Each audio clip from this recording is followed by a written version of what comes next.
this is Jenny from Just Being Me, and you're listening to the Learning to Love Yourself podcast, the show that inspires you to put yourself first. Learning to love yourself on the path to happiness. Learning to love yourself on the path to happiness. Today, we're talking with the very, very lovely Vikki Parks. Vikki and I have known each other since before Vikki had children, which very scarily is over 12 years ago now, isn't it? Yeah, it doesn't seem that long, but yeah, definitely 12 years. Vikki, tell us just a brief bit about you. Okay, so my name is Vicki. I'm a mum of two fabulous girls. One's 12, one's 5. I am a domestic violence advisor and have been for, probably nearly 12 years. 12 years, isn't it? Because Vikki and I work together, so it's probably Close to 15 now, taking in the refuge. It's rushed past at great speed, isn't it? It has indeed. Yeah, so that's my day job. Perfect. Tell me a little bit about your self-care and what made you feel like you needed to do it. I think for me, it's been a very, very long journey in learning how to do that. And I think what I've learned is that it's very individual. For me, it's dependent on what I'm kind of doing at the time. So my job can be very, very strenuous, very stressful, quite intense. And having two children for various reasons can be very intense too. So for me, it's about quiet time. If I can, I will sit down before I work for 10, 15 minutes, just in complete quiet and have a think about nothing. Sometimes it is a really stress relieving for me. I say it's been a journey because part of the reason why I started to recognize that I needed to self-care more actually stems from probably when we first met, when I'd had a pretty difficult time at work. I struggled with confidence and being able to do things and recognizing myself that I was able to do those things. And at that time, it for me was about making sure I had the right people around me. And that was the care at that time that I needed, was people that understood where I was. And as time progressed within this job, as you know, I've been doing it for a long time now, and that can have quite an impact. So after I had my eldest, I became very anxious, was a bit scared to leave the house just in case anything happened. I didn't have a lot of confidence in myself in being a mum, I don't suppose. And I think that comes with time, but also with recognizing that you can't be perfect. And for me, that's my self-care. So it's about doing things for me that I enjoy as well. And it can be anything from, for me, it's crafting or getting out some Play-Doh and just doing something that's a bit sensory and a bit distracting from my brain overworking all the time. Or spending time with my oldest, who, is actually a very calming influence, surprisingly, for a 12-year-old. But it's things like that. And then probably about 4 years ago, I had probably what I describe as a bit of an emotional breakdown at work, where I felt completely overwhelmed. And I realized that actually I was putting too much into my job and not enough into myself. So I went to see the doctor and they talked me through anxiety and depression. And I had medication for that at the time, which helped with the physical symptoms. But I was also thoroughly recommended to do some things that were entirely about me. I think I'd structured my life down to the last inch of it. And for me, self-care is having quiet time, calm time, sometimes listening to music, sometimes reading books, even if they're children's books, just to take my mind off of some of the stressful things. So it's definitely been a bit of a process, and it's still a work in progress, but it's definitely getting there. I think that's one of the things that we all need to recognize, actually, is that it doesn't ever stop, because life changes, doesn't it? Yeah. You know, and also, I don't know about for you, but it kind of sounds the same, is that I get to a point where I think, I dealt with that issue. And then my head goes, okay, great. So now you can deal with this one. Yeah, So, you know, or you turn a corner in life and you go, okay, so now I'm doing this and I need to change what I'm doing to be able to care for me.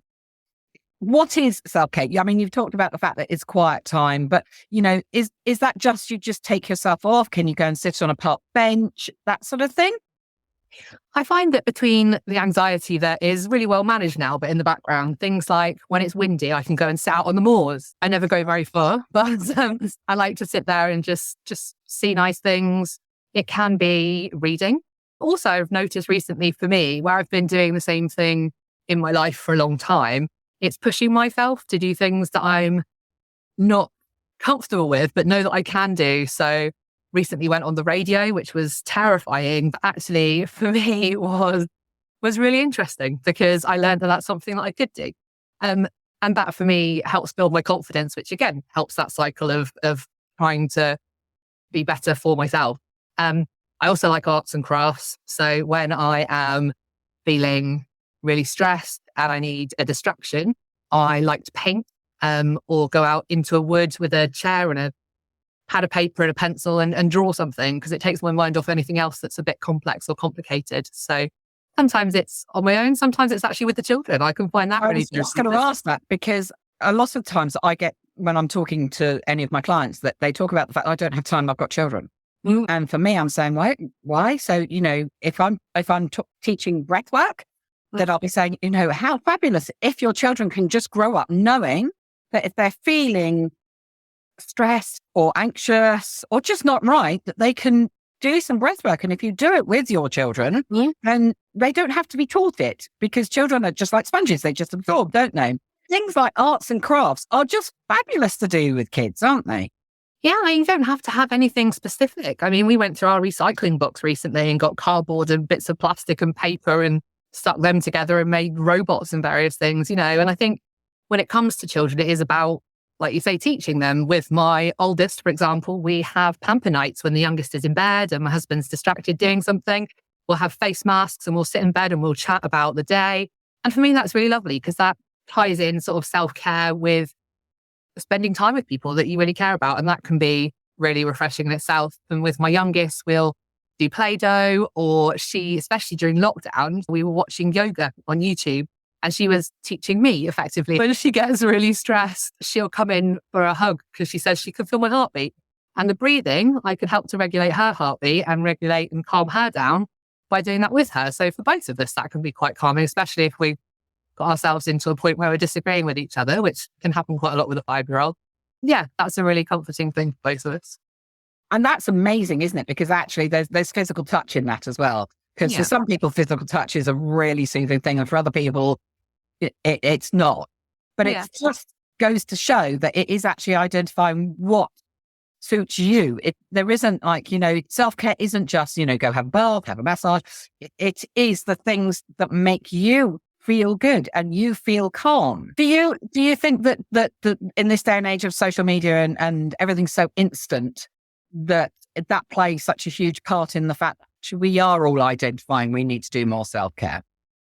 Yeah, definitely. I think social media can be a very positive thing depending on how you use it. It can also be a very negative thing. And again, it's about learning what works for you. So sometimes I'll find that if I've got something particularly difficult stay in my head that I've got to deal with at work and I need to deal with it, I've got tomorrow to deal with it, I'll just scroll aimlessly through social media because it distracts my brain.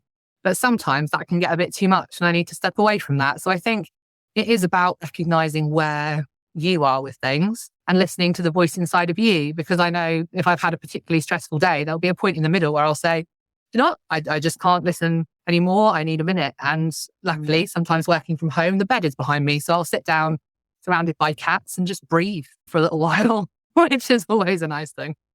Do you find that you are more consciously asking yourself questions? I know that for me, if I'm thinking, I'm not feeling very good. Okay. What am I feeling? How am I feeling? What am I going to need? Is that something that you actually do yourself? Yeah, I think I used to be terrible for just pushing through how I was feeling. So I get to a point where I'd be like, do you know what? I've had enough of today.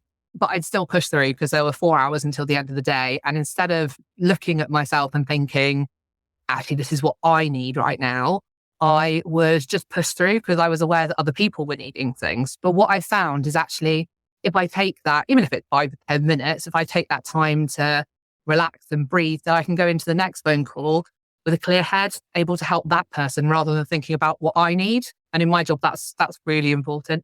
And as you say, in your job, you could very easily just focus on the client. Yeah. And actually, if you're not okay, if you're not filling up your cup so that you're steady, stable and able to deal with things, that's just no good for anybody else, isn't it? Client, child, friend, it's just no good. One of the things that I've identified myself is the fact that actually my relationships have become so much better Now I make sure that my cup is full burst. I have more energy and I get more done. Yeah. I think we find that a lot of people are more understanding than we think as well. If I say to my husband, for example, I'm full up and I need to go and breathe, then he'll say, okay, why don't you go to your mum's for a couple of days and chill out there, because I can just sleep and get out of bed whenever I like and they feed me and it's great. And so for a few days, he'll make sure that the kids are fed and watered and everything's done with them. He'll take them out for walks and get to spend his alone time with them as well, which is really beneficial to him and them. So I get that downtime. And I think he likes that he can do that and I can do that. And if I say to the children, we've had a really busy day, I'm just going to go and take 5 minutes to chill out and I'll be back and we can do a puzzle or something like that when I feel a bit better. And I think kids are really good with that, aren't they, actually? Yeah. Because, it is okay to say, I need 5 minutes away. Because sometimes it's good to say to your children, do you need 5 minutes on your own? Yeah. Because they get overstimulated, don't they? So again, we go back to this thing that actually, if you mirror what you're doing to your children, you're already showing your children how to look after themselves first. Do you actually have a daily strategy? Do you consciously wake up each day and say, right, okay, today I need to make sure that I do this, this, this, this? Or do you take it as it comes? I think it's with young children, for me, it's more of a take it as it comes, because I'm normally woken up by a 5-year-old charging in at speed and jumping on me. So I don't have a lot of time to think about it. But there are small parts of the day where things like having a shower and locking the door, for example. I used to have, someone sitting on the toilet listening, that kind of thing. So it's about those little 5-minute bits where I think, actually, no, I am okay to have time on my own. She will be okay to play with her toys for 5 minutes. If there's an emergency, she knows where I am, I'm present and there, but actually it's okay for her to recognize that some of these things are time for me. And now when she's in the shower, she puts the shower curtain around and I'll sit on the toilet because she wants her privacy. And that's great. So like you said, it's mirroring, isn't it? Yeah. And it's also just a fabulous thing to do, to recognize the fact that actually having a shower is some time for you. It is self-care.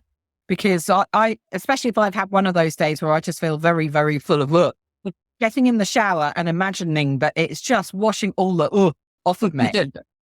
And just being present and conscious of that fact, feeling the water on my skin and watching it go down the plug hole and maybe, moving my arms and my shoulders around to release all the tension.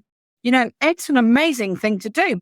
But as a parent, obviously I'm still a parent, but just my children live in their houses now, of young children, it is a really good bit of self-care, just being able to go into the bathroom by yourself. Yeah, absolutely. I know you mentioned something about this earlier on when you were telling us a little bit about yourself, but how important is it to have the right people around you? I think it's fundamental, because actually, if you have people that can hear what you're saying or know you well enough to say, you look a little bit frazzled today, have you thought about what you need, is a massive importance. Having people at work say, you know what, you've done enough today, that's all right. Why don't you just go and go for a walk? Or you've had a really tough conversation with a client, why don't you pop out for lunch with one of your colleagues? Something like that. To be able to say, actually, what you're doing is good, what you're doing is enough, and you need to value yourself in that. And having people that, are able to tell you that you are doing a good job. And then now in my position, I'm able to help other staff with that as well. So part of my role is to support other staff members with what they're doing. So one of the things that I talk about a lot is actually, do you know what? If you're unwell, take time off sick, because you need to be in the right place and right peace of mind to be able to do that for you. So yeah, I think it's fundamental to have people that understand, that respect that actually you might need time and that's okay. And that you're doing a good job in general, but also that you're human. And so sometimes humans get tired or fed up or just get out the wrong side of bed and just need something different that day. And I think that's a really important part of family, friends, work colleagues. I just think that's amazing. And what I want to do just before we finish is to identify, because obviously we've both alluded to the fact that we work within domestic violence and abuse services. You are still working within that. And that actually, for anybody in that sort of situation, there is help out there. Yeah, absolutely. The service that we work with covers the whole of Devon, which is great. So that's fear-free. You find the details on the website there. And yeah, there are lots and lots of different aspects of support out there. So if you're ever feeling worried or afraid in that situation, then reach out. And we will put down a national telephone number underneath this podcast so that people have got that available to them. But, the internet is an amazing resource and you can find all sorts of numbers there, but we will put something underneath this. Thanks for listening today. If you'd like to know more, you can find all the links down below. Oh, and don't forget to press subscribe so you can catch the next one. See you soon.